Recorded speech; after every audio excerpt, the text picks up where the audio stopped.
Hello everyone, আমি সম্পূর্ণা।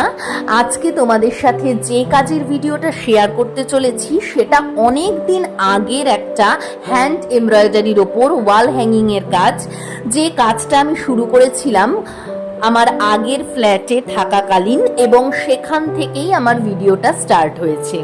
তোমরা বলতে পারো আমার হ্যান্ড এমব্রয়ডারির ওপর প্রথম সিরিয়াস কাজ ছিল এটা, কারণ এর আগে আমি যে কাজগুলো হ্যান্ড এমব্রয়ডারির ওপর টুকটাক করেছিলাম সেগুলো ছোট ফ্রেমে করেছিলাম, এবং সেগুলো ছিল আমার কিছুটা এক্সপেরিমেন্টাল, কারণ আমি এক্সপিরিয়েন্স লাভ করেছিলাম ওগুলো করার মাধ্যমে। তাই তার মধ্যে কিছু ভুল ত্রুটি থাকতেই পারে, ম্যাক্সিমামটাই ধরতে পারো ভুল ছিল, এবং সেই জিনিসগুলোর মধ্যে দিয়ে আমি কাজটা আরো ভালো করে শিখছিলাম, কারণ আমি একা হাতে এই হ্যান্ড এমব্রয়ডারির কাজ শিখেছি, যেখানে আমি কিন্তু কারোর কাছে এটা শিখিনি, আমি ভিডিও দেখে দেখে শিখেছি।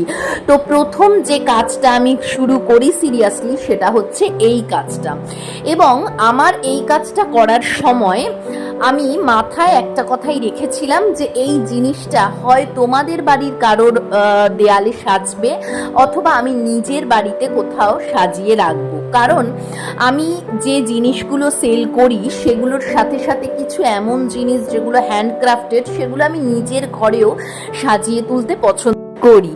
আসলে আজকাল তো ম্যাক্সিমাম বাড়িরই ভেতরে ঘরের দেয়াল থেকে শুরু করে সমস্তটাই ইন্টেরিয়ার ডেকোরেশনের জাঁকজমকপূর্ণ কাজে পরিপূর্ণ, এবং এই ইন্টেরিয়ার ডেকোরেশনের জাঁকজমকপূর্ণ কাজে প্রত্যেকটা বাড়ির ঘরের দেওয়াল ফ্লোর সমস্তটাই যেন একই রকম হয়ে গেছে, কিন্তু সেখানে প্রত্যেকটা মানুষের আলাদা আলাদা পরিচয় যেন কোথাও একটা হারিয়ে গেছে, কোথাও যেন তাদের নিজস্বতাটা হারিয়ে গেছে। কিন্তু আমি চেষ্টা করি, আমি মনে করি যে আমার ঘরের দেয়ালটা এমন হবে যেটা থাকবে খুব সিম্পল, একটা হালকা কালারের দেয়াল, যেখানে আমি নিজের তৈরি কাজ, নিজের হাতের কাজকে সুন্দরভাবে ফুটিয়ে তুলতে পারি, এবং সেই দেয়ালগুলোতে আমার নিজের পরিচয়, আমি কেমন, আমার সত্তাটা ফুটে ওঠে।